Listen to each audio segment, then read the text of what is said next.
Most respected Justice Sri Sunil Thomas sir, respected Chairman of the Bar Council Sri Joseph Jones sir, respected Additional Advocate General and Senior Member of the Bar Council Sri K.P. Jayachandran sir, and other esteemed members of the Bar Council, respected participants, dear sisters and brothers. As you know, that today is the 34th day of our continuing legal education program. Last May 25th, we have started the continuing legal education program as a second phase. The Bar Council was during this first year of its charge. We are continuously giving continuing legal education program to the legal fraternity under the seminar committee as well as the junior lawyers committee. In fact, your Lordship is also remembering, by March 2020, we have decided to go for a legal refresher course in Trichur, and we have approached the Lordship for its kind inauguration and for also delivering the knowledge on a particular topic. It was also consented, your Lordship was also consented for joining with us in Trichur. But in fact, after the second week of March, a national lockdown and other lockdown by the state government was declared, and we were constrained to postpone the matter. We waited for 1 year, and even the second phase also coming, pandemic situation. So the Bar Council decided to not to wait for another period of 1 year, because the continuing legal education is one of the duty of the Bar Council. So we plan to go for the online or webinar programs on the topic or on the particular topics in the continuing legal education area. So the Bar Council have decided to perform that continuing legal education program by the seminar committee, and from May 20th onwards we are doing the same also. So today we are having a special guest.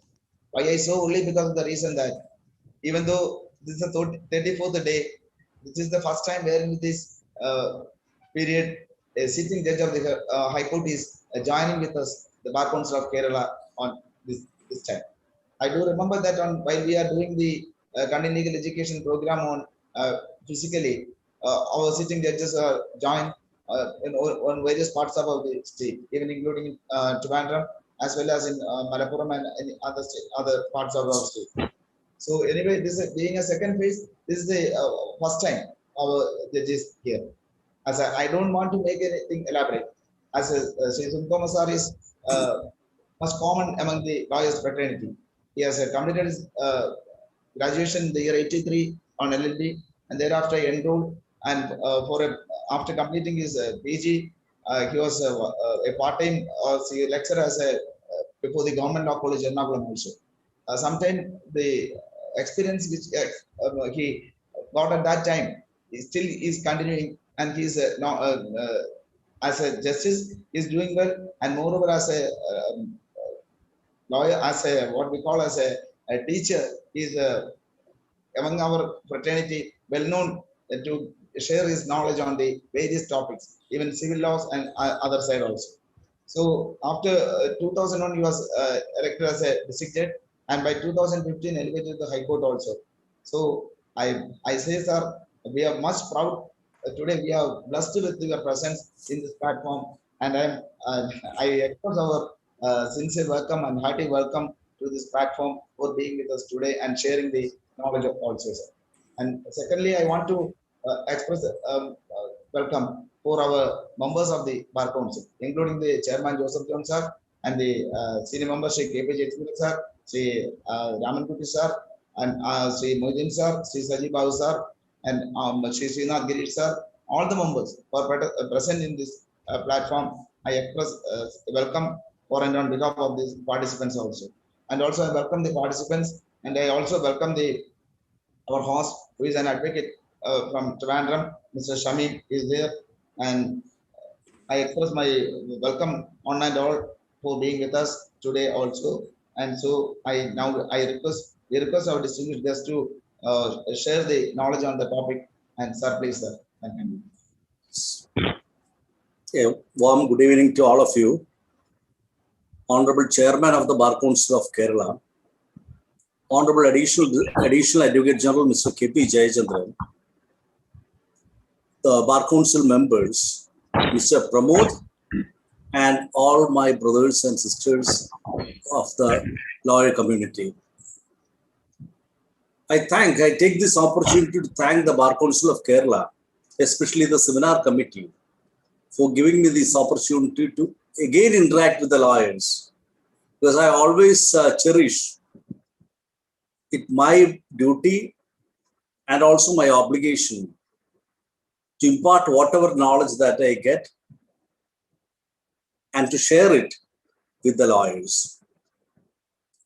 Today, the topic that has been assigned to me is regarding the opinion of third persons in the evaluation of evidence. Definitely by the topic, you must have understood that it refers to the opinion evidence under the Indian Evidence Act, section 45 to 51 onwards. And as you know, under the Indian law, or just like any other jurisdictions, the basic essential principle of law is that evidence that should be adduced, that is to be adduced before the court of law should be direct and the basic information. So the law says that whenever oral evidence is adduced, it must be in the form of direct evidence. Whenever documentary evidence is produced, it should be the basic primary document that should be produced.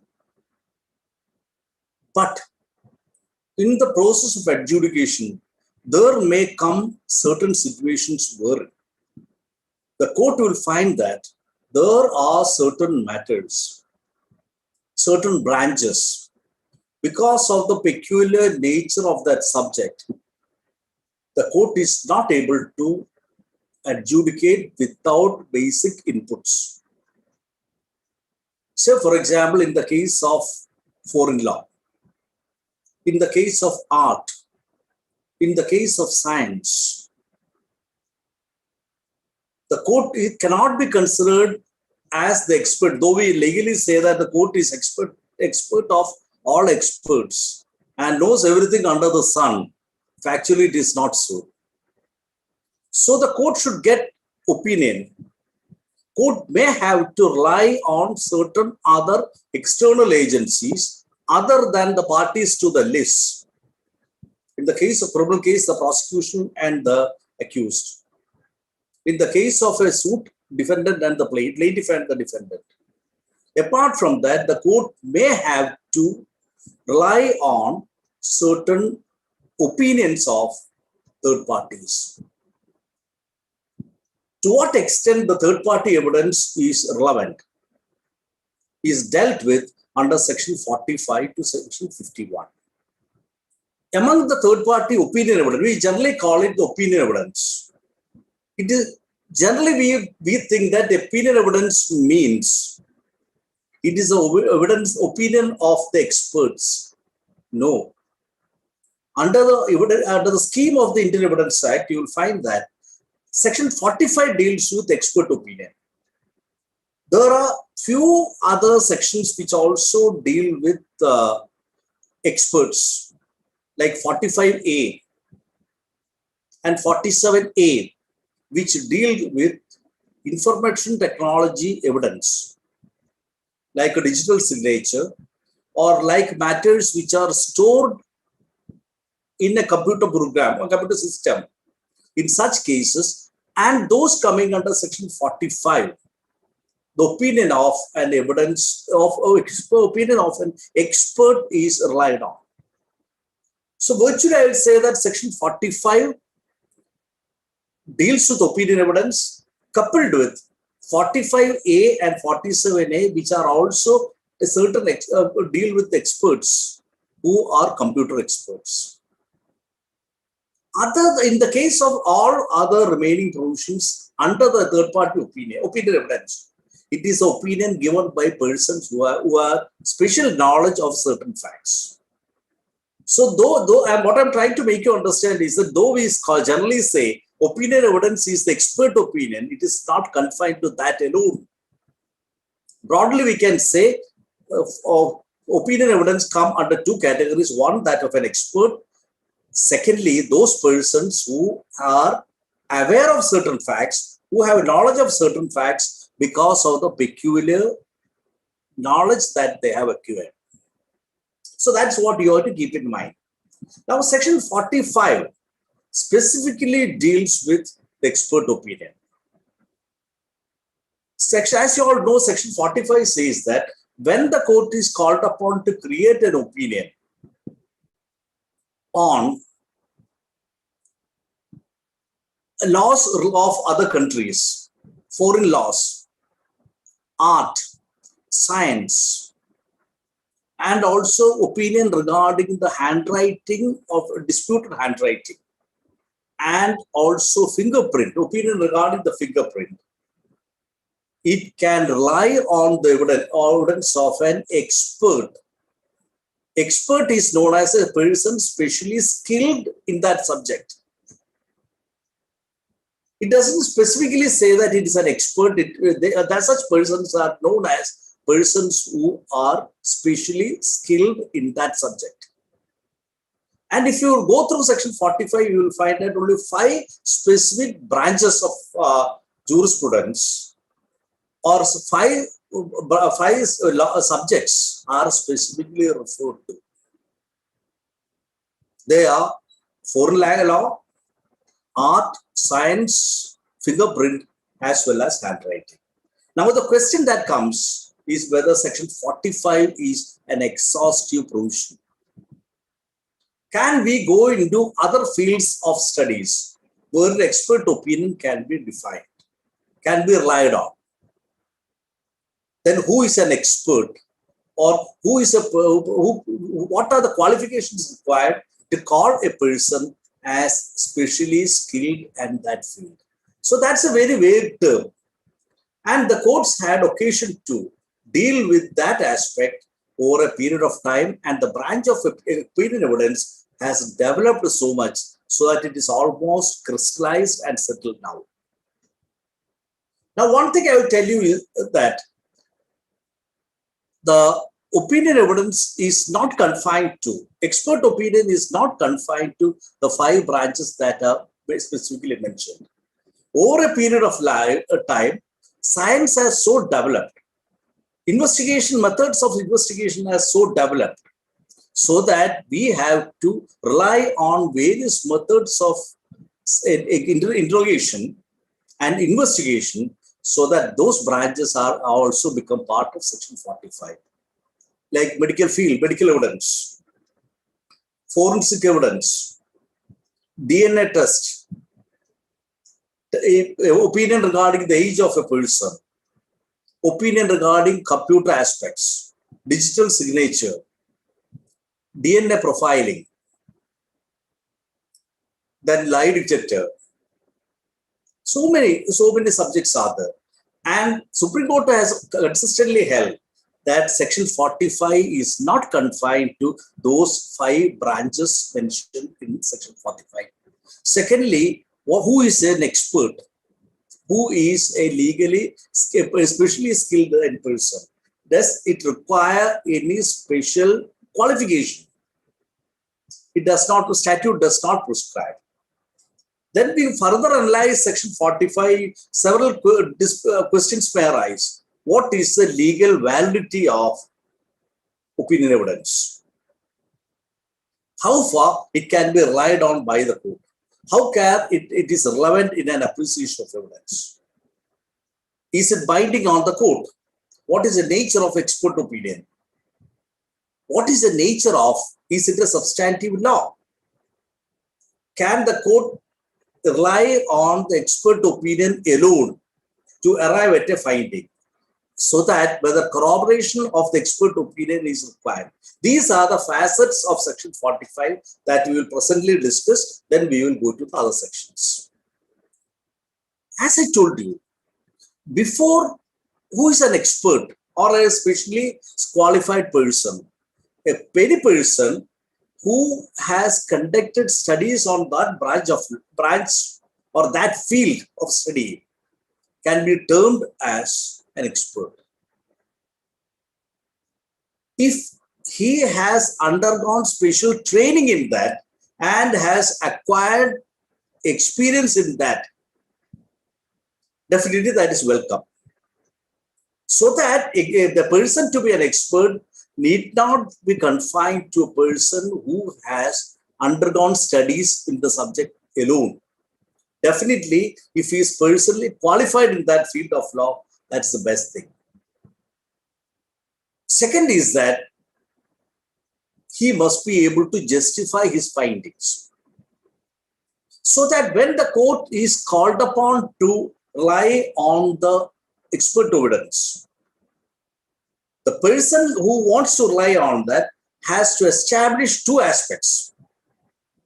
One is that the subject matter involved in the third-party evidence, expert evidence, is not beyond, is something beyond the layman's knowledge. It is not something which is within the special knowledge of the parties, so that we may have to rely on the other evidence. The second thing is that expert opinion is absolutely essential. These are the two things which are to be satisfied by a person before calling upon the court to rely on expert evidence. Now, as I told you, I have been repeatedly telling you that expert opinion is always based on certain studies and evaluation conducted by person on that. Say, for example, if a person is called upon to give his opinion as to whether this handwriting is that of A or B, he conducts certain studies on that, applies his experience, experience coupled with expertise on that, and on the basis of certain evaluations conducted by him, he arrives at a conclusion that this is in the handwriting of A, or this is not in the handwriting of A, or that it is impossible to say whether it was executed by A. Being an opinion evidence, at the most, he will normally not assert that it is in the handwriting of so and so, so and so. It will only say it is most likely that this person has signed the document or executed the document. Since it is based on certain studies, law prescribes that evidence can be adduced, the opinion evidence can be relied on by the court only when the expert is examined in the court of law and he is subjected to cross-examination, because he should be able to justify and support his findings. And I will refer to one decision of the Supreme Court, where the Supreme Court said that normally the opinion evidence shall be relied on only on the basis of, only after examining the expert and subjecting him to cross-examination. That decision is State of Maharashtra. Those who want to refer to that decision, they may take down. State of Maharashtra versus Damu and others. AR 2000 SC 1691.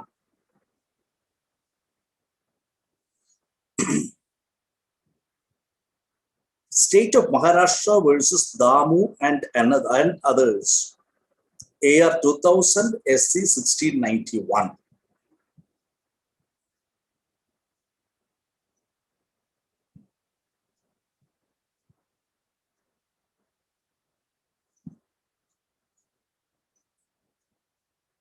As you all know, that has got one exception.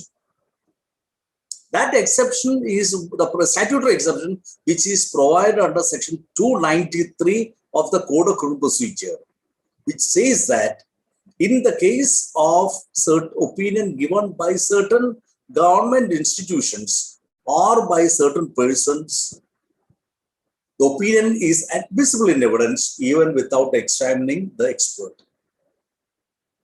You know how the opinion given by the forensic lab is admitted in evidence, especially in NDPS cases, Abkari case, etc. The certificate given by the FSL is admitted in evidence, invoking section 293 of CRPC. Except for that, whenever expert opinion is to be brought in evidence, it has to be he has to be examined. Then I told you earlier that before relying on the evidence given by an expert, the party will have to show that the expert has, this person, the so-called expert, has conducted studies on that subject. I will support that contention, that thesis, proposition, by referring to one decision of the Supreme Court, that is in State of UP versus Jailal. State of UP versus Jailal, 1999, 7 SEC 280.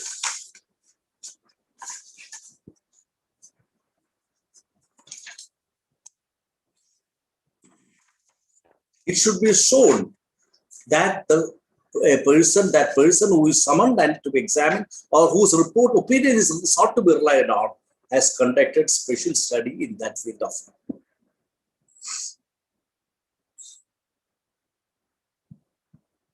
Then regarding the requirement of an expert opinion, I told you earlier that the person trying to rely on the expert evidence should establish before the court that the evidence is absolutely essential for a proper adjudication of the case. It is also, there is one decision on that. It is Ramesh Chandra Agarwal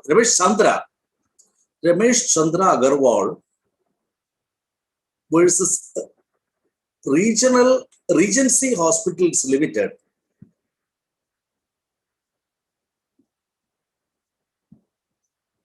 Regency Hospital Limited, AR 2010 SC 806.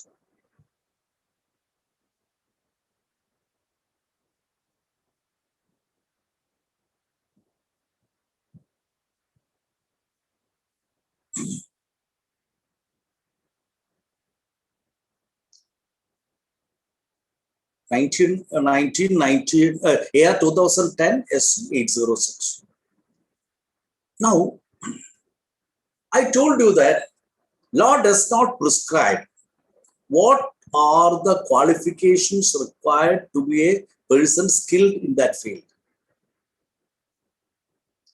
The courts have evolved certain guidelines which will help the court in deciding whether a person can be, how far the evidence tendered by an expert can be relied on. Essentially, there are three tests. One is the qualification and the experience of that person. Normally, that is the reason why whenever you summon an expert and ask and try to introduce him into evidence, you ask about the qualifications that he has acquired.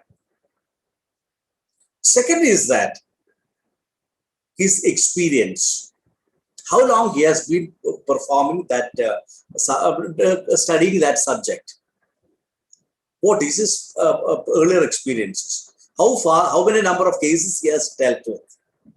These are brought out to show that he is an expert in the field. He has got sufficient experience and expertise. Is it essential that he should be a qualified person? He should acquire a degree or a qualification from some university? Absolutely no. Say, for example, a person who comes and gives some evidence regarding, say, certain forest produce. From his experience, a person may be able to explain. So that qualification is absolutely not an essential one, but it is always one criteria which will support the court to rely on his evidence. The second is that if the expert arrives at certain conclusions, he must be able to substantiate his conclusion with cogent materials, so that the basic work that he has been done, what are the tests that he have done, what are the studies that he have done with the special matter to arrive at a particular conclusion, is something which he should establish before the court of law. Say, for example, one expert may bring the data regarding each and every study that he has conducted to identify, say for example, the handwriting.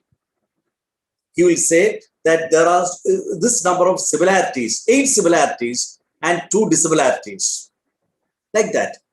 So if he is able to convincingly justify before the court of law at the time of cross-examination, at the time of tendering evidence, that he has conducted his conclusion is supported by reasonings, the court will be justified in relying on his evidence.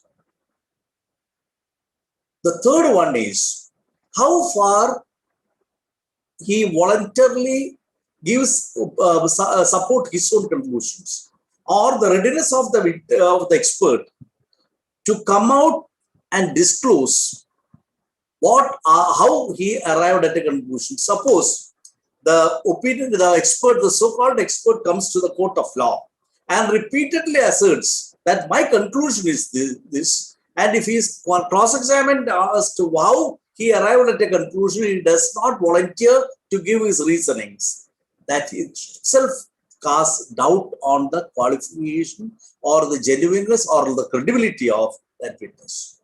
So these are the 3 tests which are normally relied on by the courts of law to arrive at a conclusion about the credibility of the witness. There are 2 decisions which support this. One is Bihari Lal versus State of Punjab. Bihari Lal versus State of Punjab, AR 1977, SC 1091. Bihari Lal versus State of Punjab,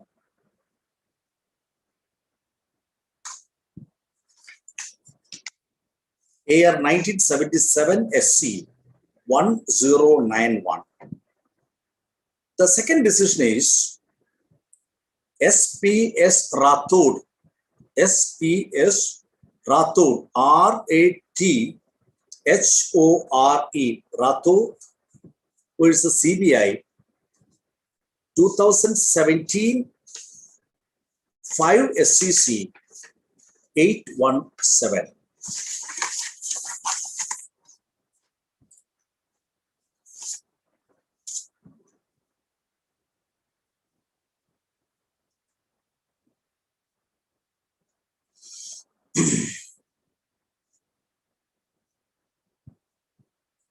Now, what is the quality of evidence tendered by the expert?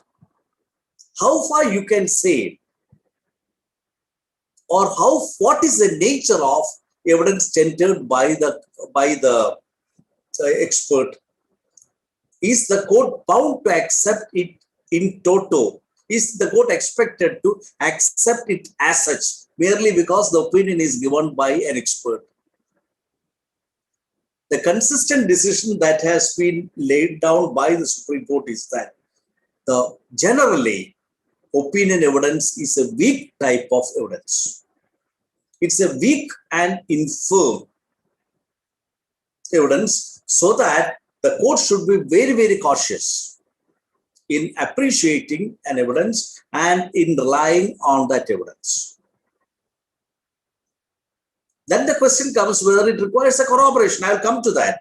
So that one of the views laid down, held by the Supreme Court is that it is only advisory in nature and not binding on a court of law.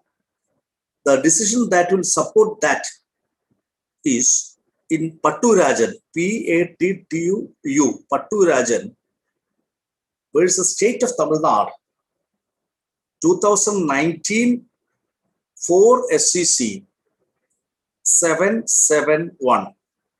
Patturajan versus State of Tamil Nadu, 2019, 4 SCC 771. Another decision is Malay Kumar Ganguly, Malay, M-A-L-A-Y, Malay Kumar Ganguly versus Dr. Sukumar,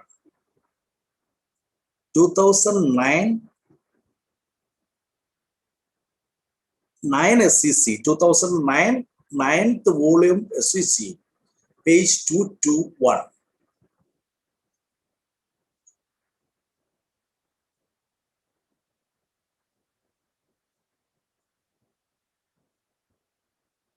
Now, why is it that we call it an advisory nature? The basic reason why we call the expert opinion evidence of an expert as an opinion evidence and is an advisory nature, and that it is weak and infirm is that he is not a witness to a fact. Unlike a direct witness, an eyewitness who comes to the court and deposed to a fact, an expert opinion is not giving an evidence on as an eyewitness. As a witness to a fact, he gives his opinion on the basis of certain studies and deductions, studies done by him on the disputed fact and conclusions arrived at. So that since several thought processes are involved, there is very likelihood of that going wrong. But at the same time, it has got its own sanctity also. In one of the decisions of the Supreme Court, it was held that it is only advisory in nature. It was again reiterated, and the reasoning of the Supreme Court was that since he is not a witness to a fact, that decision is Forest Range Officer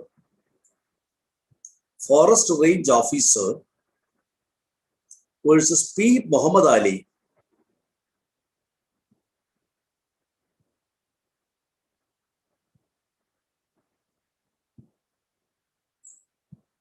P. Muhammad Ali, AR 1994, SC 120.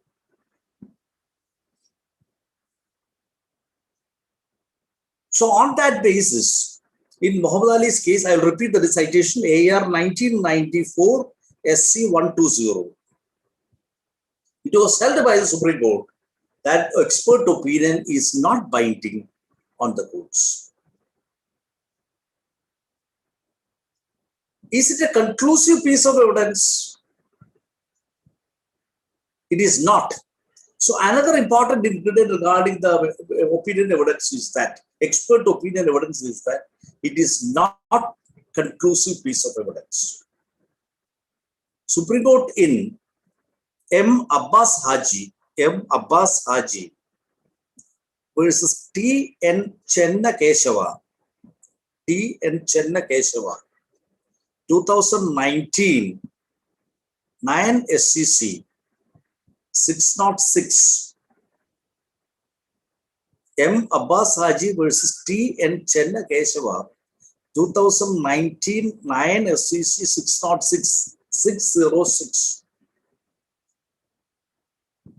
Held that it is not conclusive in nature.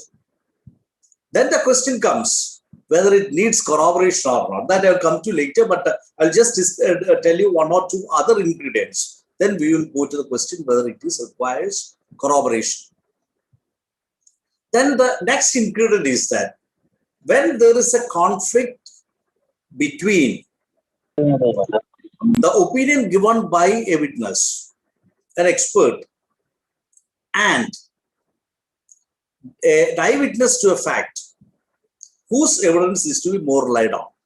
You all know that when the expert opinion's evidence is at variance with the evidence of the eyewitness should be relied on for the simple reason, that's the basic reason, that his evidence is direct evidence. The other one is an opinion evidence. Say, for example, the doctor gives an opinion that the injury was caused by a blunt weapon. Could be caused by a blunt weapon. On the other hand, the consistent oral evidence is to the effect that the accused has used a sharp weapon. Or the doctor says that a dagger must have been used, whereas the witness says it was only a knife. In such cases, when the consistent oral evidence is at variance, I'm only repeating that it is only at variance. If it is totally contradictory, I will tell you what will be the principle. So just if it has variance, then court would normally rely on the direct evidence of the eyewitness, because it is an eyewitness, it is a direct evidence, and the other one being an opinion evidence.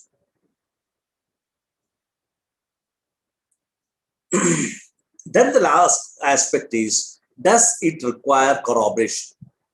Or in other words, whether the court can completely rely on the unimpeachable evidence given by the expert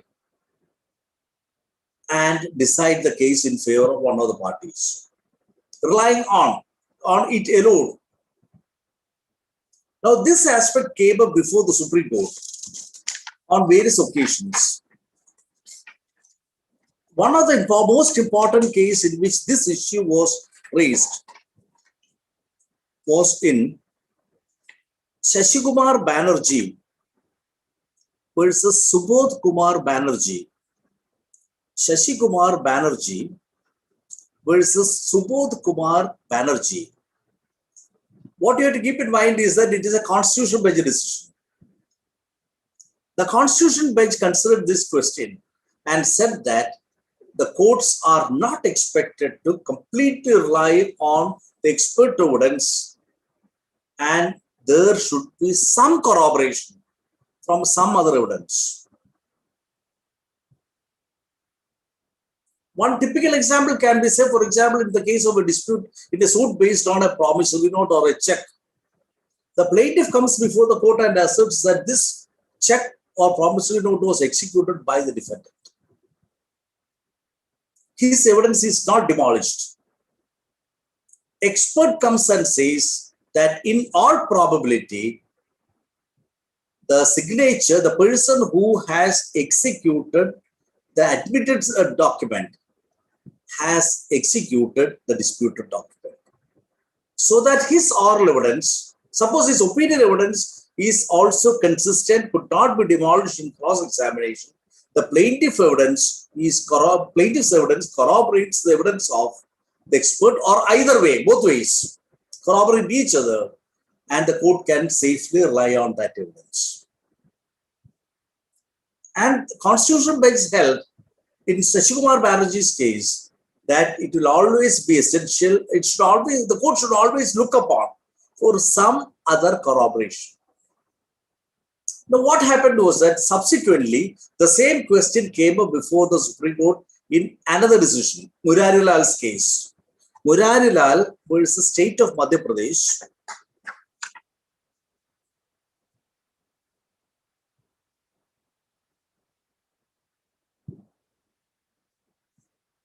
In Murari Lal versus State of Madhya Pradesh, AR 1980 SC 531.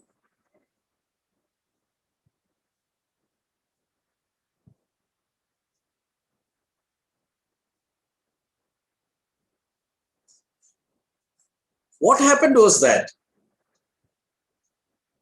the two judges bench in Murari Lal's case did not completely agree, did not accept the principle that it needs corroboration.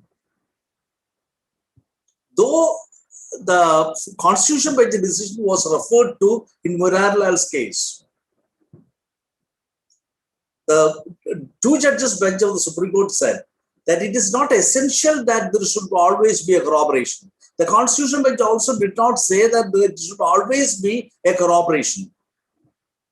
What it said was that the opinion evidence must get some confirmation from some other source.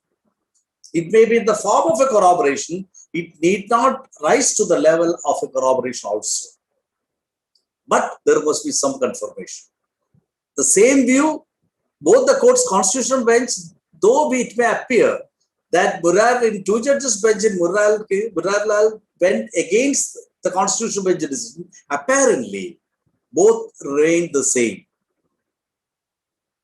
The opinion evidence cannot be accepted as such. Either there must be some corroboration or there must be some confirmation from some other materials. Only then opinion evidence can be. But the courts were consistent in the fact, consistent that evidence of opinion expert cannot be accepted as such. Then there are a few other decisions. One is Chennadi Jalabadi Reddy. Chennadi, Chennadi, Chennadi Jalabadi Reddy versus Bedam Pradap Reddy, Baddam. Bedam Pradap Reddy, 2019, 14 SCC, 220.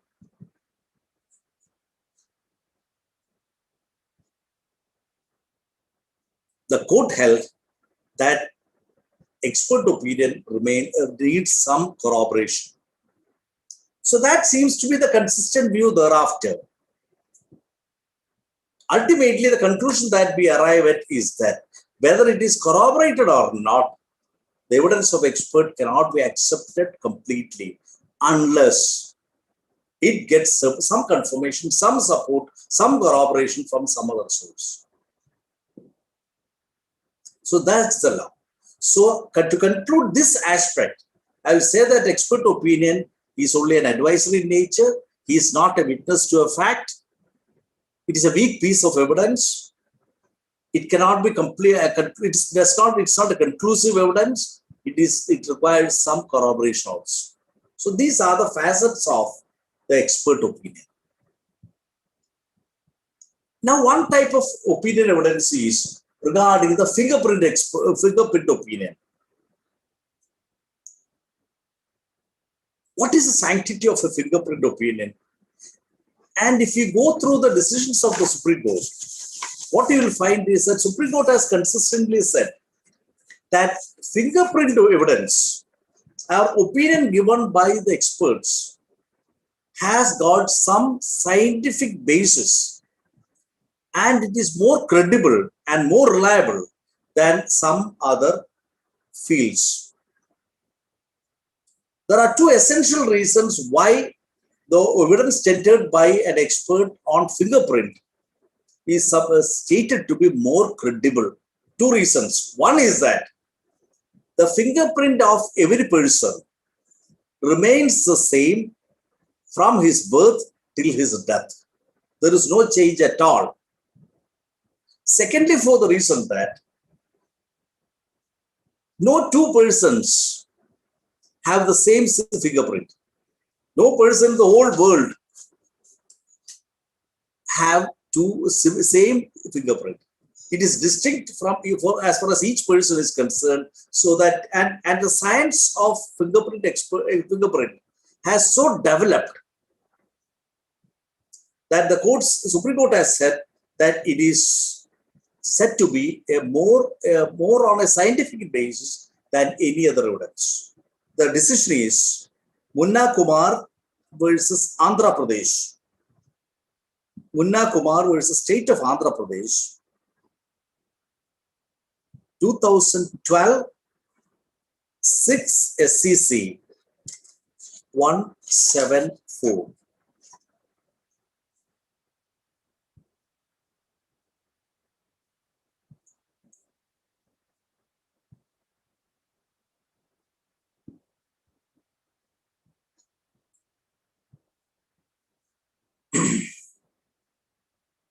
Now, regarding the handwriting opinion, which I referred to earlier, just before the fingerprint expert, I just forgot to tell you one decision. Regarding the handwriting, the Supreme Court said that, Supreme Court in that decision is State of Maharashtra versus Sukhdev Singh. Just remind yourself that it is not in relation to fingerprint, but it is in relation to handwriting. That's a decision. Now, State of Maharashtra versus Sugadev Singh, AR 1992, SC 2100. There are two aspects which the person claiming, relying on the expert opinion, has to establish. There are two aspects in the case of handwriting opinion. Firstly, the document that is relied on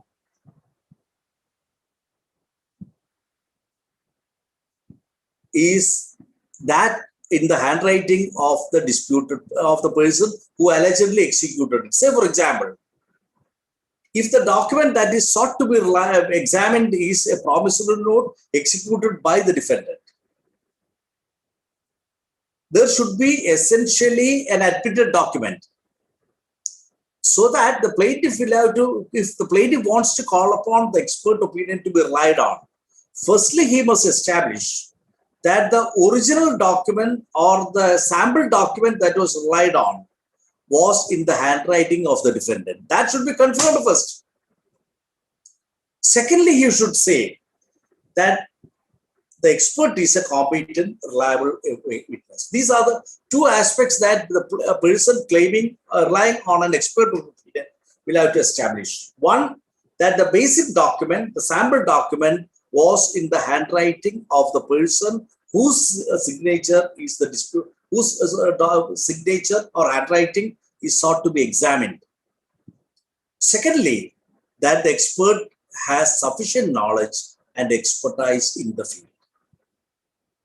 There is one more decision which supports these two, that is Fakhruddin versus State of Madhya Pradesh,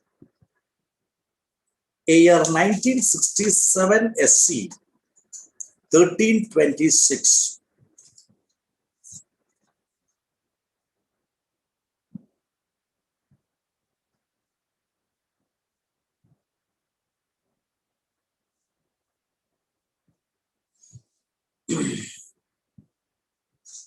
Now, another field of study is regarding the medical evidence. Medical evidence is an aspect wherein lot of expert opinion will be brought in the form of evidence of the doctor who has examined the injured person, the person who has doctor who has conducted post-mortem of a dead person, etc. Now, the question is, what is the status of a doctor who has conducted a post-mortem on the dead body? Is he a witness to a fact or not, or a mere giving mere opinion evidence? Now, I think we can divide his evidence into two aspects. One, regarding the aspects that he has seen. Say, for example, he must have seen several injuries on the body of the deceased. He gives opinion regarding each evidence, each injury. The length is this much, the breadth is this much, the depth is this much. To that extent, he has seen the injuries or the indications that he has seen on the body of the deceased. He is a witness to a fact. He says that the dead body was found to be rigid. He says that the body had 7 injuries on its body. And after giving these facts, then he gives his opinion that the death was due to injury number 1. Now, this evidence given by a postmortem doctor has got 2 parts. With regard to the injuries noted by him or facts noted by him directly with his open eyes, we call him a witness to a fact. Regarding the conclusions that he has drawn or arrived at, he may give several opinions. that injury number 1 was caused by a sharp weapon. Injury number 2 on the head was caused by a blunt weapon. Thirdly, that death was due to injury number 1 and 2. That's the opinion. The evidence that he gives, so that postmortem doctor is both a witness to a fact as well as a witness to, as well as an expert. Now the question is, as I told you earlier, if the evidence tendered by the witness is, that expert is at variance with the oral evidence, it is settled law that oral direct evidence should be relied on because that's a direct evidence. Now assume that 2 evidences are available on record. One which is contrary to the other. Say, for example, the prosecution produces a doctor, one person to show that the death was caused by a particular chemical, consuming a particular type of poison. The accused in the defense evidence brings another doctor who gives a slightly contradictory opinion that it cannot be due to the it cannot be caused by this poison, but it can be caused by only some other poison. So that it is at variance. 2 opinions available before the court of law. Which should be preferred? There are 2 methods of evaluating it.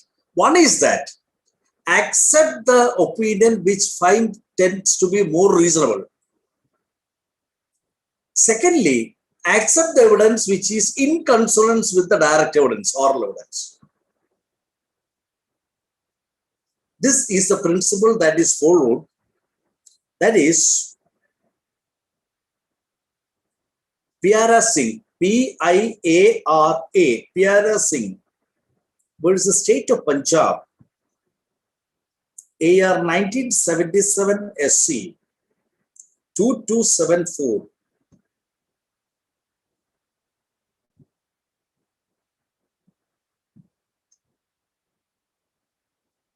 Then Piara Singh versus State of Punjab, AR 1977 SC 2274. Then in Kishan Chand versus Sitaram, Kishan Chand, K-I-S-H-A-N, Kishan Chand versus Sitaram, AR 2005, Punjab and Haryana 156. It's not a Supreme Court decision, it's a Punjab and Haryana High Court decision. Kishan Chand versus Sitaram, AR 2005, Punjab and Haryana 156.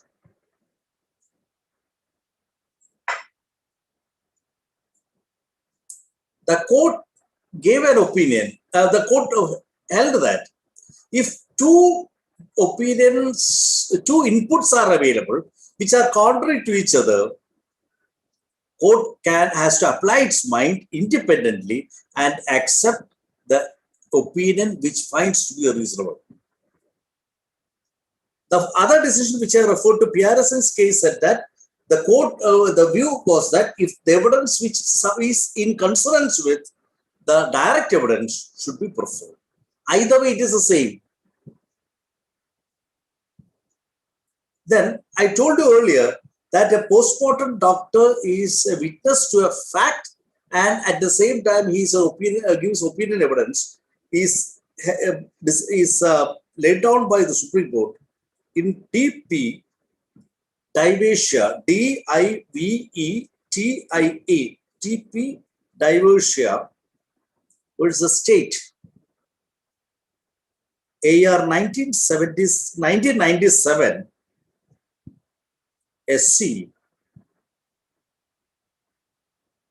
2193. That was AR 1997 SC 2193. That was a case wherein what the Supreme Court said was that the opinion of a doctor who has conducted the postmortem should be preferred than a doctor who gives opinion on the basis of a post-mortem report. Have you understood? That is, two experts are examined. One doctor who has conducted the post-mortem examination. He gives that this is the reasoning arrived at by him. A person who has not conducted the post-mortem, but on the basis of the post-mortem report, gives a slightly different opinion. And conclusion is different from that of the conclusion arrived at by the post-mortem doctor. Then the Supreme Court in diverse case said that if the court should always rely on prefer the doctor who has conducted the post-mortem, because he is more or less a witness to a fact also. This is the general outline regarding the appreciation of evidence on medical evidence. Then one situation will come.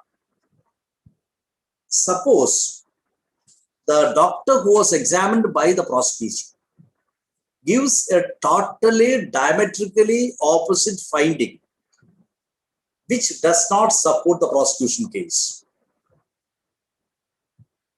What should court do?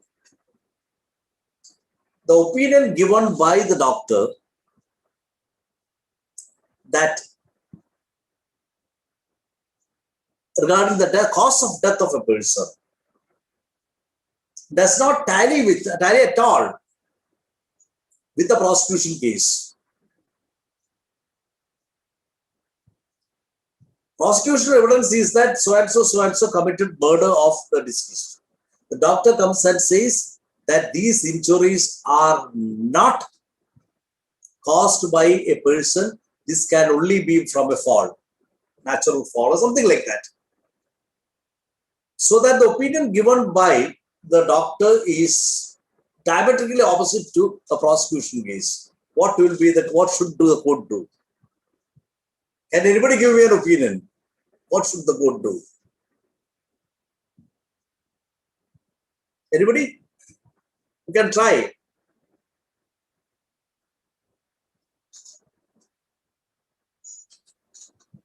If the doctor's evidence is completely diametrically opposite, anybody who can give me an opinion? Only option that is available to the court is to disbelieve the prosecution case and acquit the accused. That decision is Maniram versus State of UP. Maniram versus State of UP, 1994 SCC. 1994 SCC criminal 1242. Because it is a fundamental mistake on the part of the prosecution, which, unless answered by the prosecution, should result in acquittal of the accused. Doctor says that he was killed by a gunshot. All the oral evidence are to the effect that he was stabbed to death by another person. Naturally, though, it is fundamentally against the fundamental proposition projected by the prosecution. The natural consequence is that he has to be acquitted. That's what the Supreme Court said. Then in some cases, you rely on certain textbooks. You all know that in medical jurisprudence, you either bring Parekh or Modi's medical jurisprudence. What is the sanctity of the opinion expressed in a textbook? It has got some limited value only. Because there are certain books which authoritatively, in the absence of any other, or which has been tested over a period of time and has obtained some credibility. Say, for example, Modi's medical jurisprudence. You will get umpteen number of materials from the website. Supreme Court said that may assist the court to evaluate the evidence. The decision was in state of Madhya Pradesh. versus Sanjay Rai, AR 2004, SC 2174.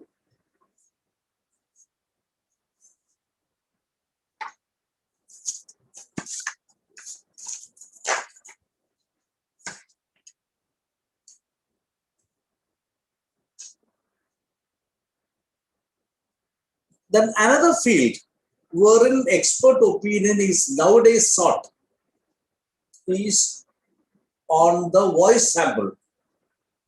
Say, for example, telephonic conversation recorded, or the conversation between two persons recorded.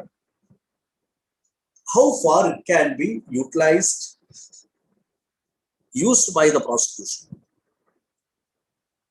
Secondly, whether taking of voice sample of the accused for the purpose of comparing it with a recorded version, pre-recorded version, whether it amounts to testimonial compulsion, or by giving a voice sample, whether the accused is called upon to give evidence against himself, amounts to compulsory testimonial compulsion, was considered by the Supreme Court in one decision, Hridesh Sinha versus State of UP, 2019, 8 SCC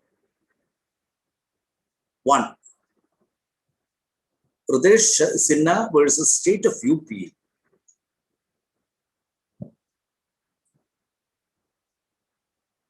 2019, 8 SCC 1.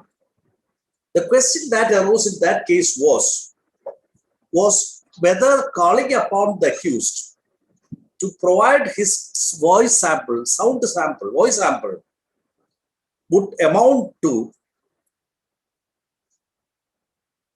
self-incrimination was the question. You all know that the basic decision on this aspect is the constitutional bench decision in Katti Kalu Ogath. All of you must be familiar with that decision. State of Bombay versus Katti Kalu Ogath, KATHIKALU Ogath, OGHAD. State of Bombay versus Katti Kalu Ogath, AR 1961 SC 1808.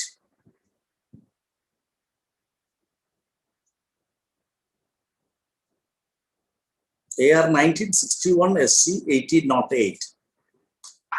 In that, the Supreme Court was called upon to consider the question whether if a person is called upon to give his handwriting for comparing with a disputed document, or asking an accused to give his blood sample for the purpose of for conducting tests, would amount to self-incrimination, and whether it is violative of the fundamental right under the Constitution of India.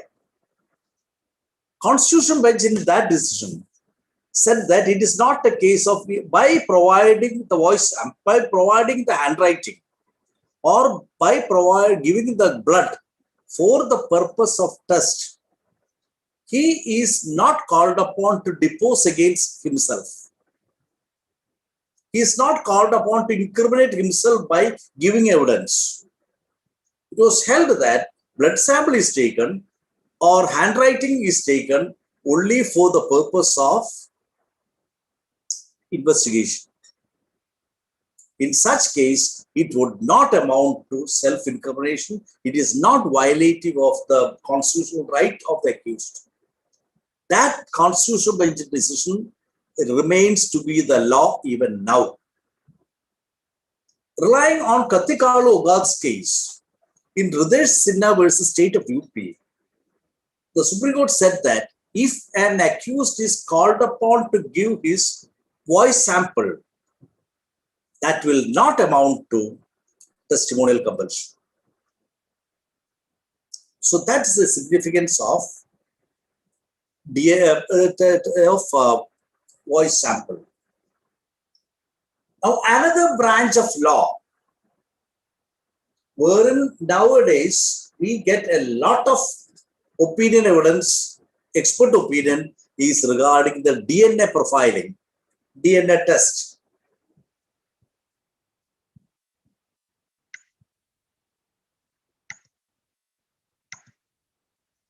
Supreme Court considered this issue, whether the DNA test, how far DNA test is reliable.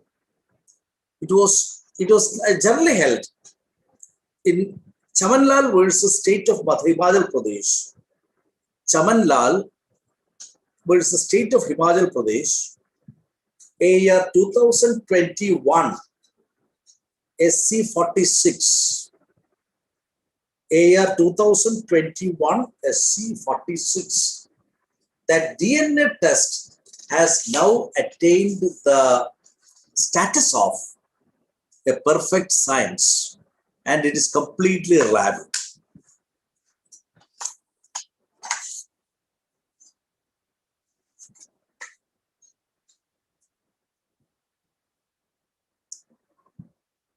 Now, one more aspect remains now. Nowadays, we all hear about the lie detector test, polygraph test, narco analysis, and BEAP, B-E-A-P, that is brain electrical activation profile, BEAP, B-E-A-P. The question whether narco analysis test, lie detector test, polygraph test, and BEAP test, B-E-A-P, brain electrical activation profile test, conducting it on an accused, whether it is contrary to the fundamental right, and by subjecting him to undergo these tests, are they compelled to self-incriminate themselves? Self-incriminate was considered by the Supreme Court in Shelby's case. Shelby versus State of Tamil Nadu. Shelby and others versus State of Karnataka. Shelby and others versus State of Karnataka, AR 2010, SC 1974.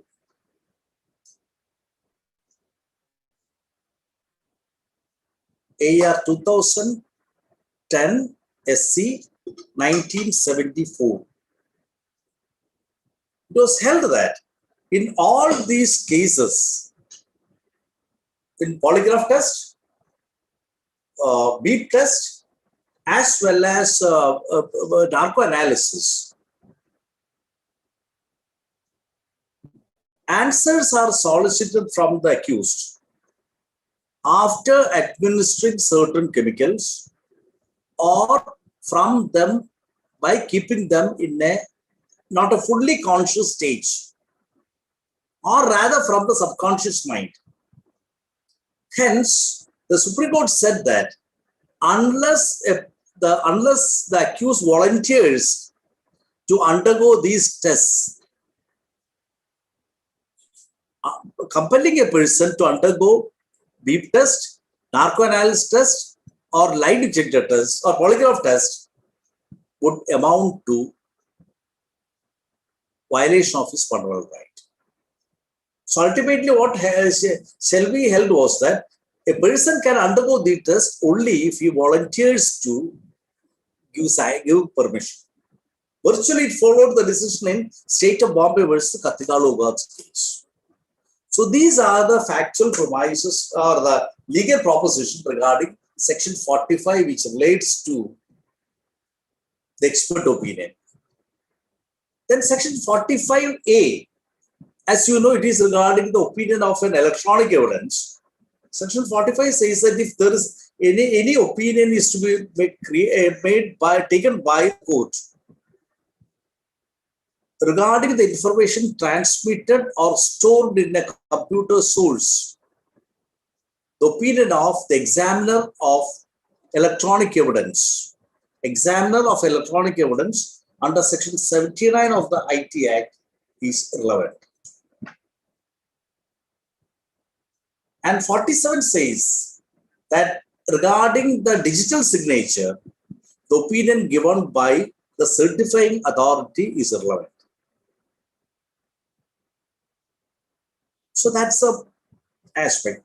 Now we go to section 47. Section 47 is relating to, not relating to expert opinion, but a third party opinion.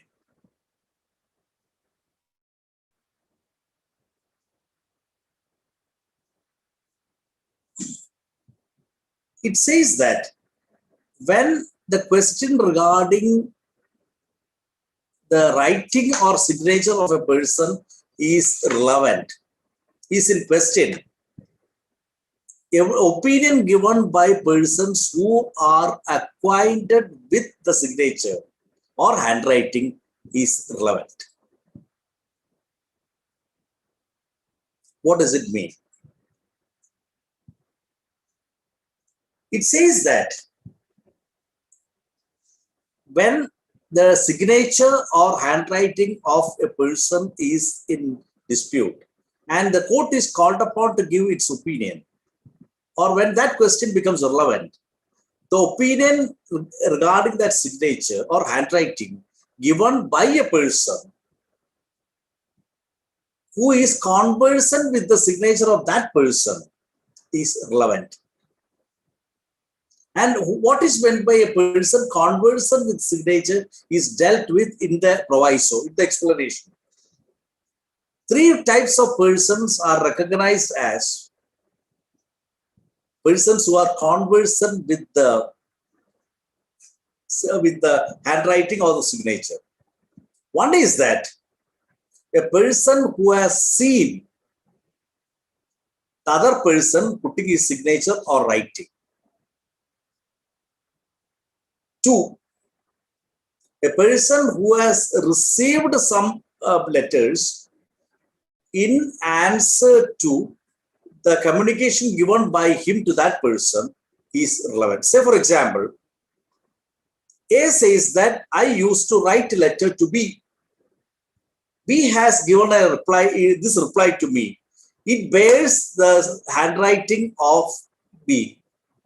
The disputed document bears the handwriting of B because I am conversant with his signature, his handwriting, because I used to get reply from him. That is a second category of persons. The third category of person is a person who, in the course of the usual business, gets the documents executed by the other person. I'll give an example one by one. In the case of first category, the person who has seen the disputed person who has seen the other person putting the signature. Say, for example, dispute is regarding a promissory note, whether it was executed by the defendant. One person is examined in the court of law. He comes and says that I have seen B writing the documents. I have seen B executing the documents. I have seen B signing the documents. So I am conversant with his handwriting. I can recognize the disputed document and assert that this was executed by B or by the defendant. We call him a person who is conversant with handwriting. The second category is a witness is examined by the plaintiff who comes to the court and says that I used to write letters to the defendant. He used to reply to me. This is one of the replies sent by him to me. So I know his handwriting. This document, which is with this promissory note, is in the handwriting of the defendant. So his evidence is relevant. He is not an expert. He is only a witness to a fact because of his familiarity with the handwriting or signature of the third party or the disputed person. The last one is a person in his regular course of business has occasion to see the signature. Document is executed by the defendant. Say, for example, headmaster of the defendant is examined in court to say that he used to give me leave letters. He used to come and sign in the register, attendance register before me. So I am familiar with that. In the regular course of transaction, he used to sign before me. He used to send me letters in his handwriting. So I am familiar with that. We call him a person who is conversant with the signature. So section 47 says that to prove the handwriting or the signature of a person, the persons who are conversant with that signature or handwriting are competent witnesses.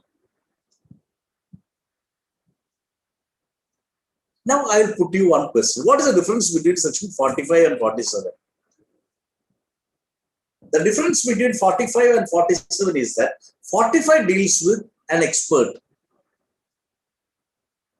47 deals with persons who are not experts, but persons who, by virtue of this acquaintance with the handwriting or signature of the one party, becomes competent to depose. That's the difference. Now, what are the methods of establishing the handwriting or signature of a person in the court of law? What are the various methods contemplated under the statute to establish the handwriting of a person under law? Can anybody tell me? I'll put an open question to all of you. Mr. Pramod, are we late now? I think it is almost, is the time running out? Can we continue? I think you are not unmuted. Mr. Pramod? Sir, it's only 8:20, sir. Now 8:20. We can take another 20 We can continue. We can continue. Yes. Yes. Yes. I thought of leaving some time for discussion also. Anybody who can tell me what are the methods of establishing or proving the evidence, the handwriting or signature of a person in a court of law? What are the various methods? It's an open question. Question open to all.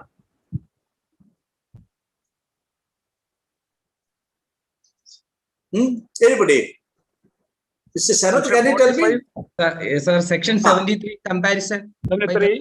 47.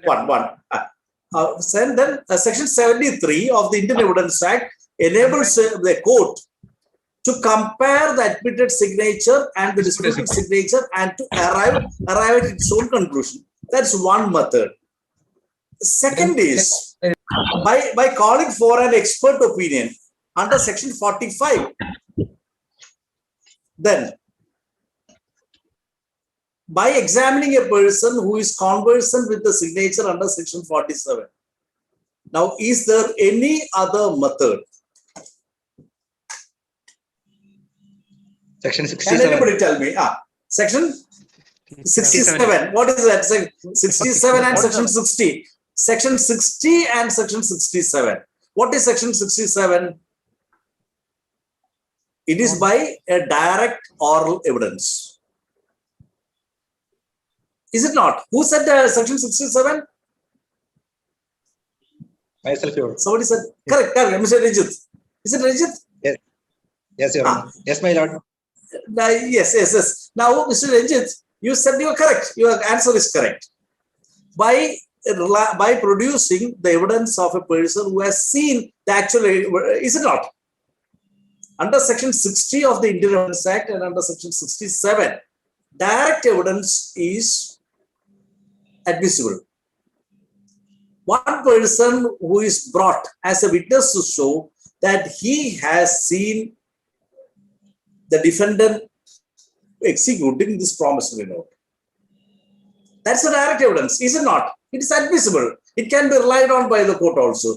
Then what is the difference between section 67 direct evidence and section 47, the first part.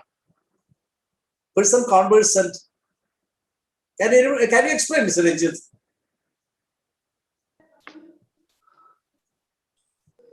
That person's name. Yes, person. Section 70 also, sir. No, just before that, somebody who is that who answered that? Section 47, either be direct or indirect. No, section 47, I will tell you. I think I can clarify that question once again. Section 47, Lal Suni, you said that, right? Conversant with the facts. He knows that. He conversant with the fact. The first part is he has seen the execution. Seen the signature. He has seen the signature. See, had seen the signature like that of the state of the succession act prove in the pole. He attestation prove in the pole. He knows that he sees that the signature put by such a person to the documents like that of the state of the documents. Then will it not come? Will it not come under section 67? I will make it very clear like this. Attestation prove in the method. That is documentation. Attestation prove in the method. I know that he put the signature to the document I had seen when at the time. I have seen that. So that is conversant.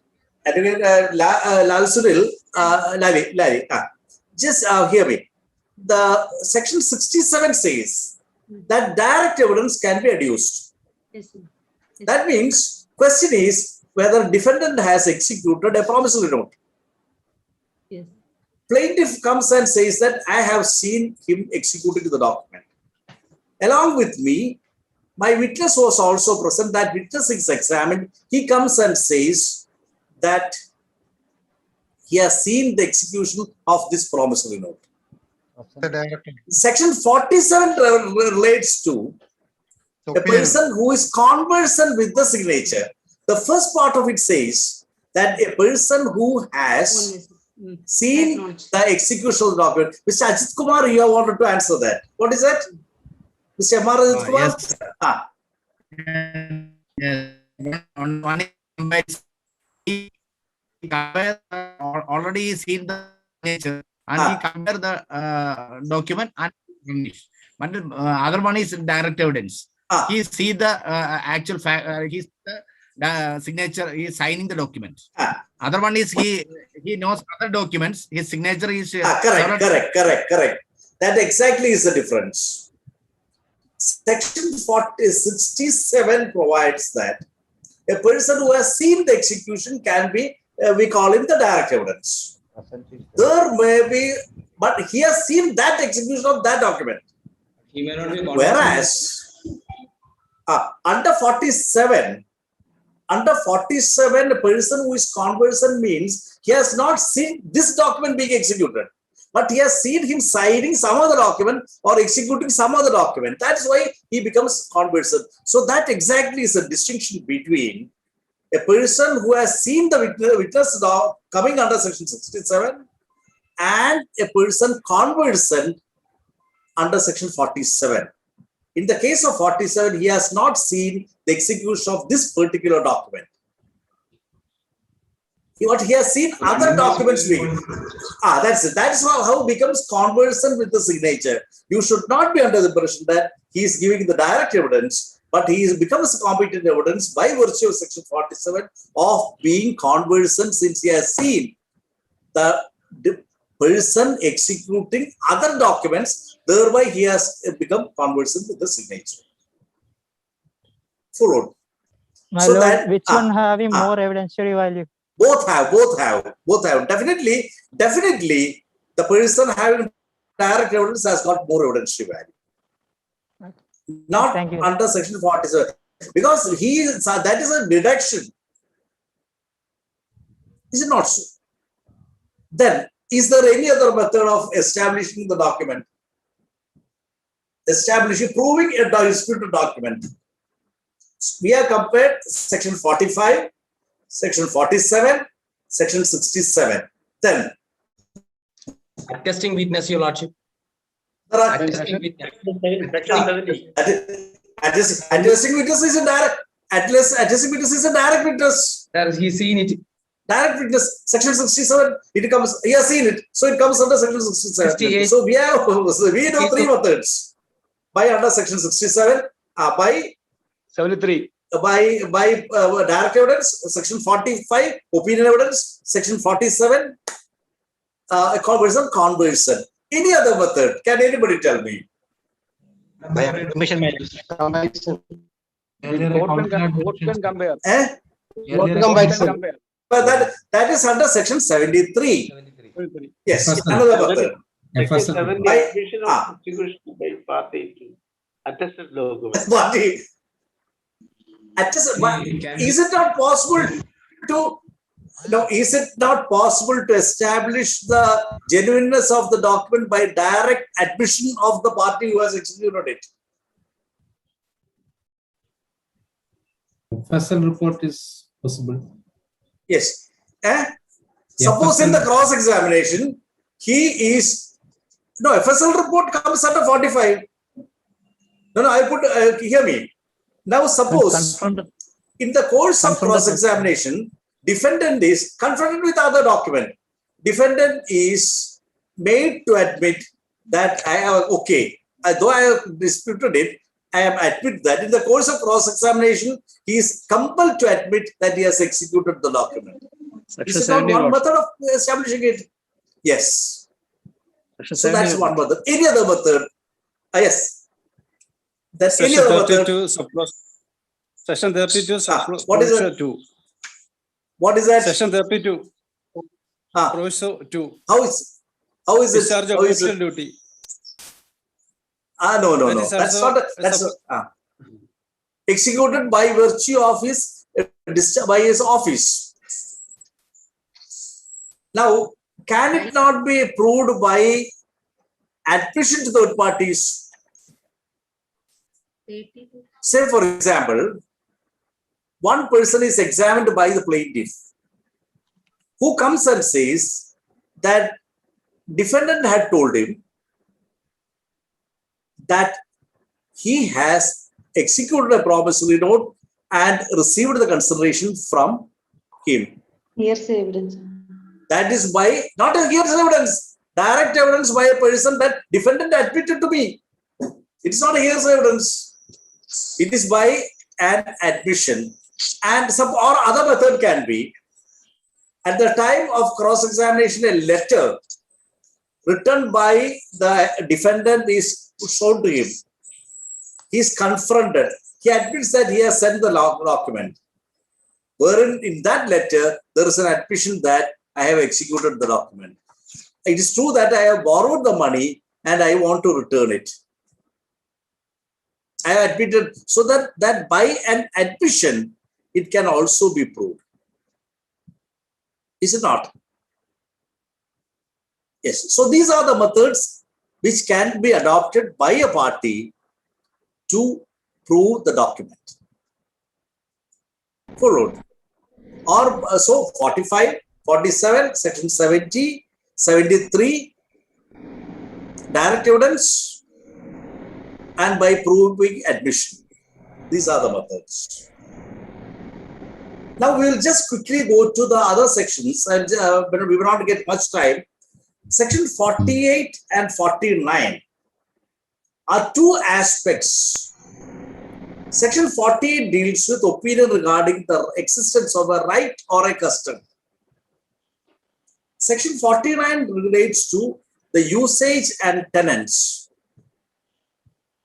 If a custom is prevailing in one particular area, or certain usages are prevalent in one particular area, some tenants means some practice, custom. These can be proved by examining a person who is conversant with such custom, who would have known that existence of such custom had that custom existed. So that is the scope of section 48 and 49. And what you have to understand is that these are evidences given by third party because of their knowledge of that particular fact and does not fall within the category of an expert opinion. Section 60 deals with a slightly different aspect. Section 50. Section 50 says that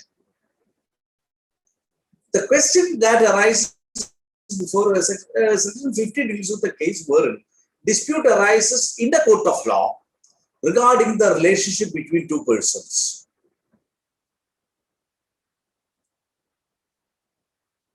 And Section 50 says that the opinion of a third party, who had special reasons by virtue of his relationship or by other reason, had occasion to know the relationship by virtue of contact, such person's evidence is valid.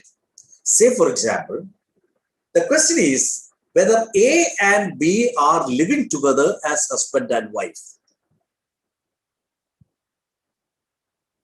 A and B are living together as husband and wife, so that whether a matrimonial relationship can be detected from the opinion. It might be that there is no documentary evidence. Marriage might not have been officially registered, officially entered into.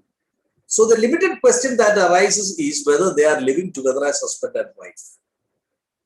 Since it happened something which in the four walls of their house, it may not be easily available, known to other outsiders. But suppose a person, a relative who is residing with them, or a maid servant who has been living with them for a considerably long period, comes and says that I know these persons, and from their contact, the opinion that I have gathered is that they have been living together as husband and wife.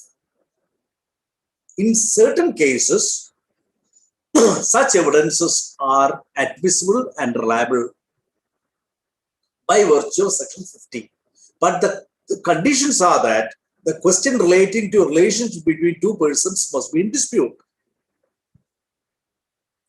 Evidence must be given by a person who has special reasons to know about their relationship, either by his relation with those parties or by other reasons.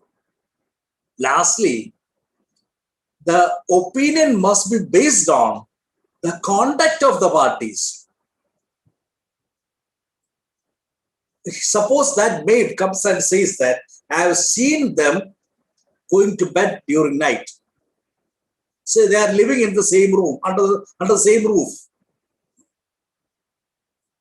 They sleep in the same bedroom.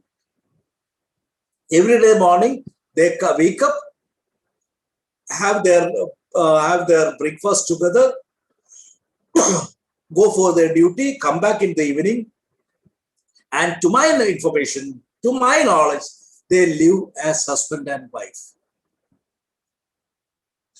So that the conclusion arrived at by a person based on the conduct of the parties is admissible under Section 15. Subject to a rider, that will not be treated as sufficient for the purpose of divorce under the Divorce Act, or for prosecuting for adultery or bigamy, or for enticing a married woman under the IPC. Because in penal offences or matters relating to divorce, more concrete evidence is required rather than an opinion evidence given by a third party. So these are the important topics coming under the opinion evidence. As I told you earlier, it broadly can be divided into one opinion of an expert, the other one by third parties, third persons. So these are the important aspects. So I think because of paucity of time, we may have to wind up. Now, anybody who has got any doubt, I'm just keeping it open for the participants to raise their doubts quickly. Anybody? Time for interaction. So the participants can raise Yes, their yes. hand. Yes. So they will be allowed to put the question directly. Yes, Mr. Balagopal. Sir, my question is if there is any conflict between 45 expert opinion and 47 conversant with evidence conflict or variance, which will prevail over? That depends. That depends. That's a case wherein the court will have to apply its mind and arrive at a conclusion. And probably I can say that the conversant, but that is also an opinion evidence. He has not seen this document, but because of his familiarity, so that we cannot say that one is high above the other one. What depends on how far it becomes credible. So naturally, it is a duty of the court to evaluate, analyze, and rely on either of these evidence. Yes, thank you, sir. Thank Yes. you. Yes. Sir, yes. If a recording of evidence, voice sample. Oh, yes, yes. Yes. That Ridesh Sharma's case. Yes, sir. That's a telephonic conversation record. The voice sample the voice imitate yes. Situation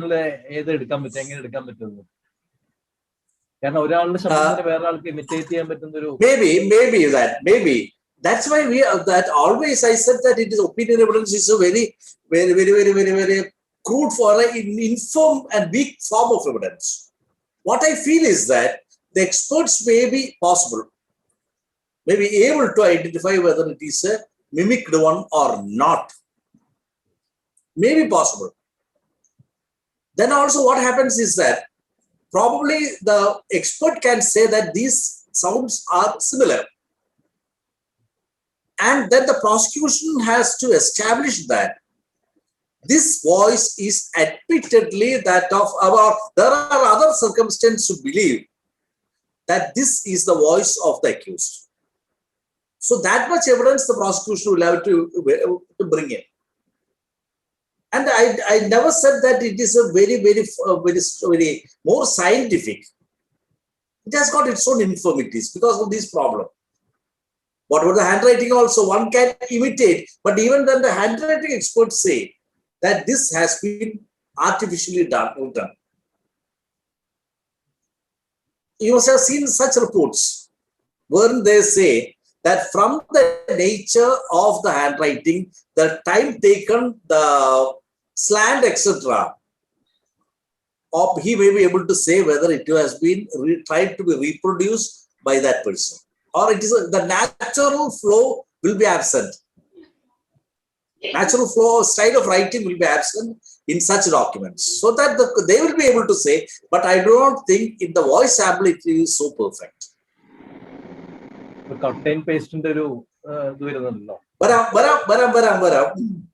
cut and paste. The question is whether it has been cut and paste also. Scientifically, they can show what is that we call it that duration something. The so and so megabytes, something like that. Interpolation can definitely be found out in the recorded voice. Thank you, sir. But whether under the guise of one person, another person has mimicked his voice and spoken through the telephone, it will be a difficult thing. I feel so. Advocate Sanjay. Yes. Sanjay, yes. A question regarding DNA test or any other test. Court cannot direct for DNA test without hearing him. But a person purposely evading from by telling some technical formality. What is the remedy, sir? Now, in such cases, the court can evaluate his conduct. Whether the reason given him, whether he has purposefully avoided it. And if the court is satisfied that he has been purposefully avoiding it and has not taken up the challenge of undergoing the DNA test, why not? What is wrong in court taking in I will not say the presumption, adverse inference but the court can definitely say that he has not availed, there is nothing to support his case, and we rely on the other available evidence. Probably the contact itself can be taken against him. That's what I feel. Yes. Abdul Karim. Yes. Abdul Karim. Your Lordship, sir, the investigation is omitted to record the statement of the postmortem doctor, and he has first time deposing before the Honorable Court that this weapon is relevant for the inflicting injury. What is the evidentiary value to that? There is no 161 statement by the investigation officer, by the doctor, that such a weapon is relevant for the inflicting that particular injury. What is the evidentiary value? No, what does he say? What is the doctor says? His statement has not been recorded. The statement is not recorded by the investigation officer, but he has deposed before the Honorable Court that this weapon is definitely injured with the inflicted. Yes. Now, probably in the case of a doctor whose previous statement has not been recorded, may not be very much damaging, because his previous statement is always there in the form of the record, postmortem report. Now, there is nothing, of course, that may slightly prejudice the accused. Apart from that, it will not affect the credibility of the witness, because merely because he comes and states before the court that this weapon was used. But definitely, court has to be very circumspect in relying on that. But the 27 recovery after the postmortem, Your Lordship, 27 recovery is made after the postmortem. The weapon is not shown to the doctor. Could not have been shown. Yes. But at the same time, questioning of the accused, it can be shown, because his evidence will be recorded at a much later point of time. Postmortem is over, then the postmortem report is sent by him, then thereafter under section 27 recovery, ultimately it is a question of appreciation of evidence by the court. Merely because his statement was not recorded, and he for the first time in the court gives evidence, that by itself cannot be the reason to disbelieve if he is able to substantiate his evidence with reasons. Suppose it perfectly tallies with the width and the depth of the injuries, perfectly tallies with the weapon shown, plus the section 27 recovery, plus the evidence of the eyewitness. Why should the evidence of the doctor be discarded for that reason alone? Need not be. Yes. Mr. Kanayappan? Yes, sir. Yeah, yes.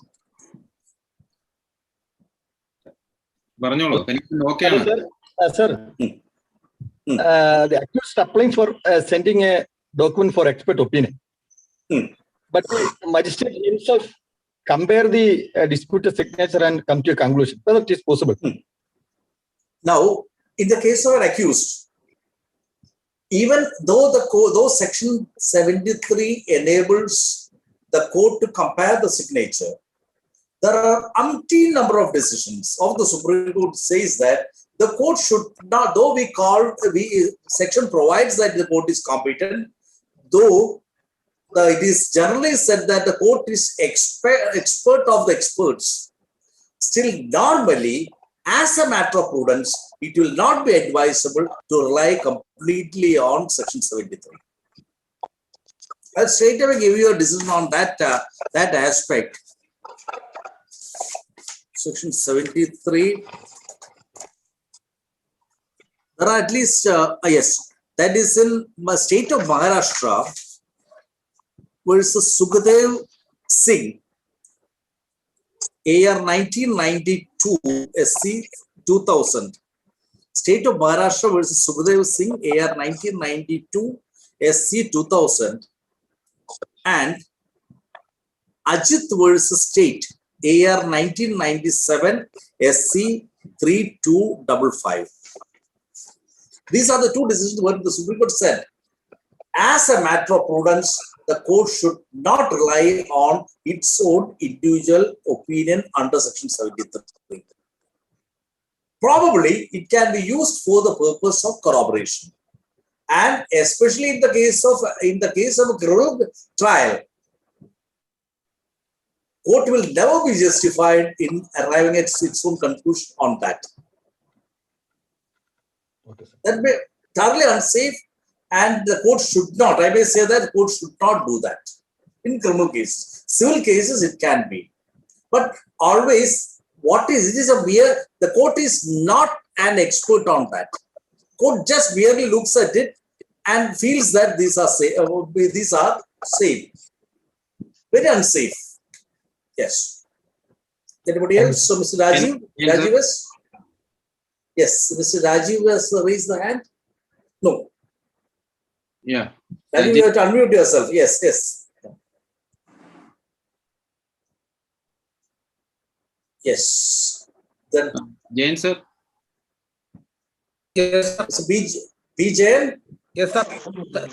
Yes, sir. Sir, good evening. Sir, with respect to good the evening, expert evidence, with respect to expert evidence, sir has stated that even an expert evidence is given, corroboration is necessary. But even Yes, when Murari case was discussed in that Chennai Dispati Reddy versus Badam, etc., that 2019 KHC, where it just laid down that evidence of handwriting expert should really be given precedence over substantive evidence. So what will be the position, sir? Because this is a 3-bench decision by Supreme Court. So whether it clearly states that expert evidence will prevail or not. No, what I said was that it is a question of evaluation of evidence ultimately.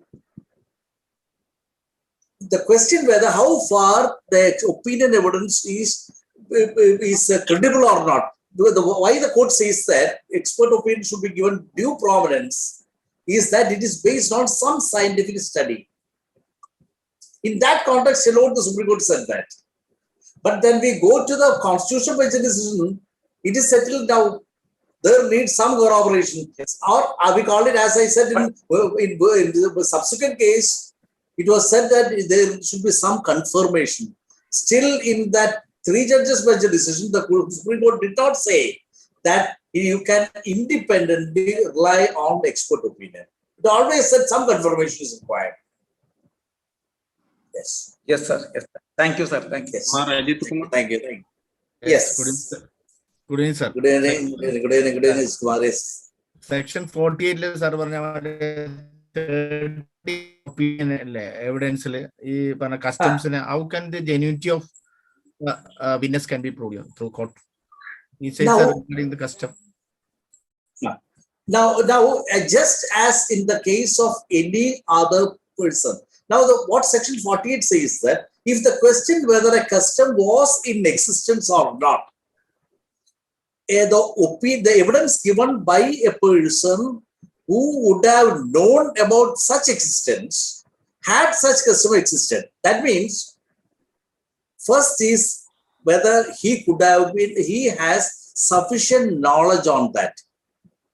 Suppose he says that I was alive, I was born at that point of time, and I had occasion to see this custom, and his evidence is not demolished. That's the end of it. Suppose a person comes who is aged 40 years, comes and says that I know about the custom which was in existence about 100 years back, and he is not able to justify how he came to know about that. That is not relevant. That cannot be admissible. That cannot be relied on. And you should not be under the impression that the information under section 48 and 49 is not confined to direct personal knowledge alone. So, for example, a person who is researching on the subject, who has done a lot of research on the subject, and after referring to various scriptures, old books, etc., he says that even in my experience, I have conducted so much study on the subject. I know that from these scriptures are older books. And by interacting with certain persons, I know that such a custom was prevailing at an early point of time. That's the lab. That's how we evaluate it. Usual process of appreciation of evidence. Yes. We see, sir. Sir, or സംശയം sir, DNA test is a conclusive proof, sir, as like it is a more or less a confirmed science now. More credible, more credible, or it's a perfect science. That's what is very good. Exactly word used was that it is a case of a perfect science. Sir, I doubt 1 told Evidence Act birth during marriage conclusive proof of legitimacy. Yes. DNA weightage legitimacy. That has been considered by the Supreme Court. What I feel is that issue has not been settled even now. Whether it is a conclusive proof to what was the basic reason why such a conclusive proof was introduced? That was to ensure that a person is not bastardized. That was the reason. But that's not the present situation also. But the question whether in a case wherein presumption is clearly applicable, can you destroy that evidence by virtue of a DNA test is still not clearly finalized by the Supreme Court. Though there has been several decisions on that subject either way. Thank you, sir. Yes. Yes, Mr. Srikumar? Yes. Yes, sir. So my doubt is regarding this beep, narcolepsy, etc. We cannot compel. Now, can we suppose he is not agreeing? How can we there is no cost of proving it. And even otherwise, I will tell you, these 3 tests are not considered as a very perfect science. Because essentially it comes from the unconscious mind of a person. In the case of narco-analysis, he is not fully conscious about what he is speaking. In the case of a lie detector test also, you are under your subconscious mind is made to answer. And what they are doing is that you put certain questions and how your BP changes, fluctuates. That's how you arrive at a conclusion. So not a very, very, very safe method. That's on the question of reliability and credibility. The other one is your evidence is drawn out from your subconscious mind. So it needs a confirmation from the person. Yes. Thank you, sir. Yes. Advocate Ranjit Krishna. Yes. My doubt is regarding section 45A.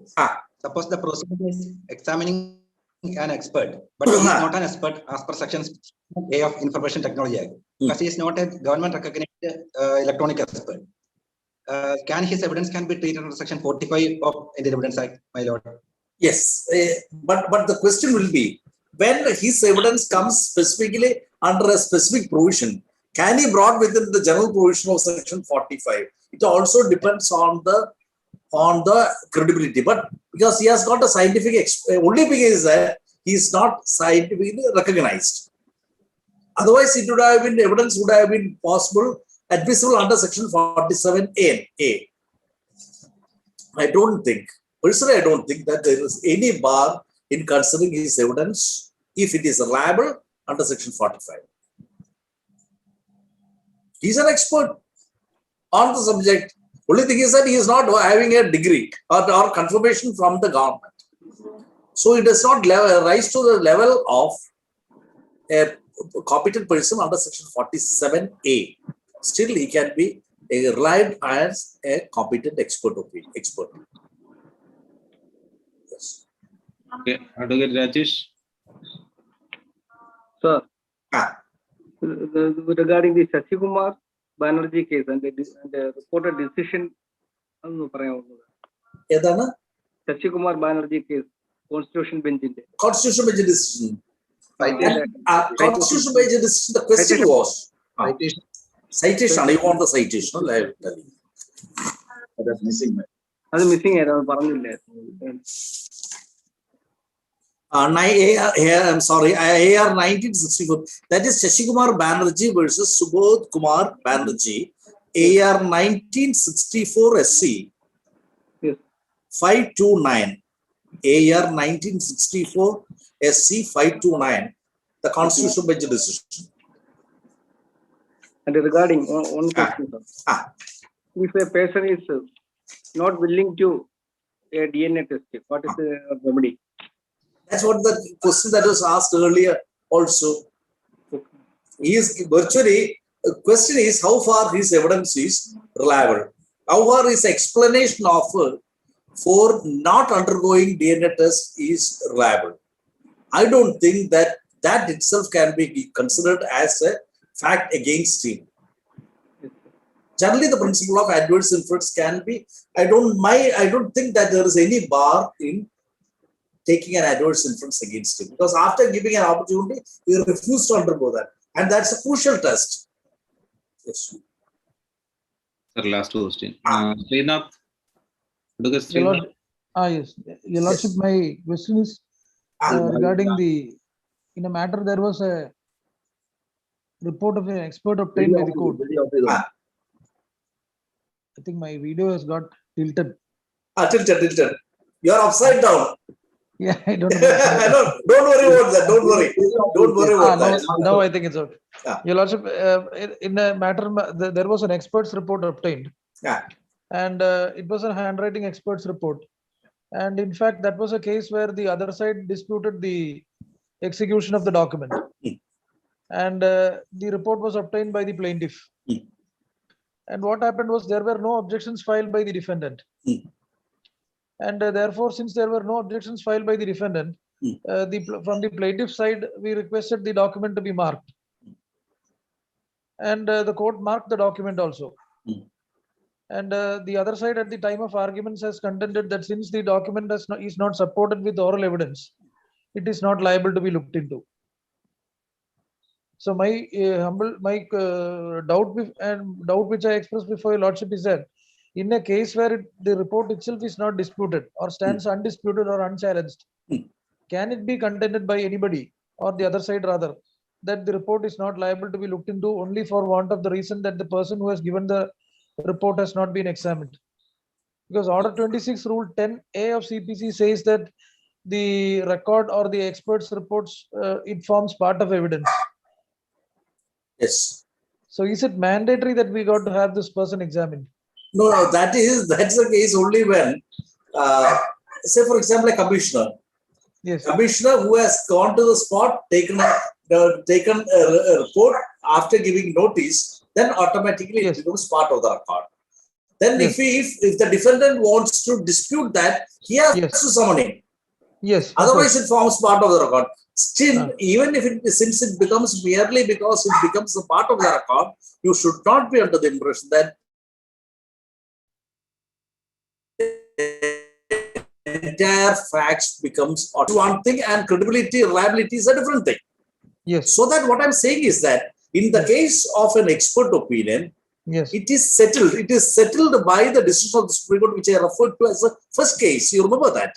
It said that it being a mere opinion evidence based on certain assumptions or certain conclusions arrived by a person, it cannot be relied on by the court without examining the expert. So that it is mandatory. Otherwise, no reliance can be placed on him because he has to come to the court and explain as to how he arrived at that conclusion. Otherwise, the court should not have accepted it. And it is not essential also that the party should file an objection to the report. Unlike a commission report. In the case of a commission report also, merely because it becomes part of the record, the court is not bound to accept it as a final one. No. Sir, two more questions. Yes. Naushad and Danya PSO. We will stop with that. Okay. Yes. Or when Srinath has also raised. Now one, yes. Naushad? I am Lordship, I am Naushad. Yes. My question is in conflict between eyewitness and expert witness, the eyewitness will prevail. Any settled position on that point? Yes, I will refer to the decision. No, then that is not mentioned here. I will correct myself. I'll correct myself and say, when there is a dispute between divergence between the oral evidence, direct evidence, and opinion evidence, preference should be given to more reliability should be given to that, because that's a direct evidence. That does not mean that you have to court has to accept it as such. Yes. Merely because one person is a direct evidence, his evidence should be credible also. I understood. Or I will make it very more clear like this: when the opinion evidence is not in consonance with the confirmed direct evidence should be accepted. I referred to that decision. I think one or two decisions I have referred to. That decision is not mentioned during the talk. Yes, I will tell you once again.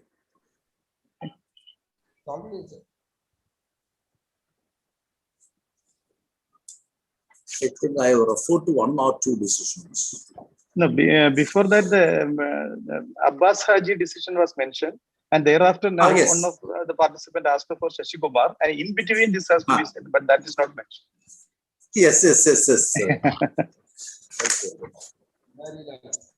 Abbas Haji was that it was not conclusive. That is there, 2019 9 SCC 606. And thereafter this point came, but the decision has not been mentioned.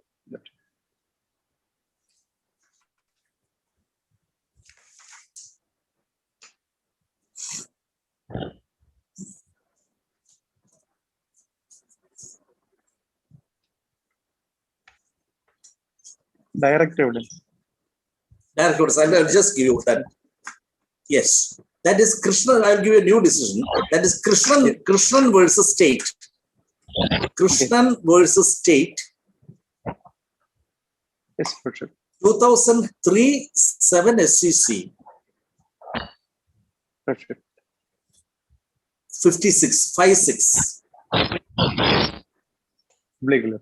And that said that if the opinion evidence is not is at variance with the unimpeachable direct evidence, opinion evidence will not have any preference over the direct evidence. That's directly on this issue. Yes. Then who else? Danyapia Sogan? Sir, ഞാൻ ചോദിക്കാൻ ഉദ്ദേശിച്ചതിന്റെ answer അതായത് what is the value to be attached to the opinion evidence, അതായിരുന്നു apart from its relevancy. Sir പറഞ്ഞല്ലോ, it has to come and depose എന്നുള്ളത്. Yes. That decision. I will give you the decision once again. That's the first decision which I referred to. State of Maharashtra versus Damu and others. AR 2000 SC 1691. It said that the report of the expert is not admissible unless the expert comes to the court and deposes about the reasons for forming the opinion. Directly on the point. Yes, sir. Yes. No, sir. One more. Somebody want? No, sir. No. Sure. Yes, so thank you very much, all of you. Sir. Sir, in fact, in all sense, today's session was an excellent and uninterrupted, powerful knowledge for sharing to all of our participants. So, the Bar Council of Kerala is expressing our gratitude and thanks to Lordship for being with us today evening, sir. Thank you very much, sir. Thank you very much. Thank you, all of you, virtually, for giving me this opportunity. Again, also, sir, as per your attendance. Okay. Thank you.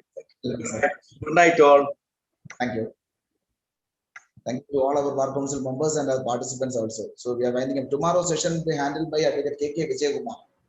That's a part 2 regarding the res surgeries and res judicata. So we'll see you tomorrow by 7 p.m. Thank you. Good night, all.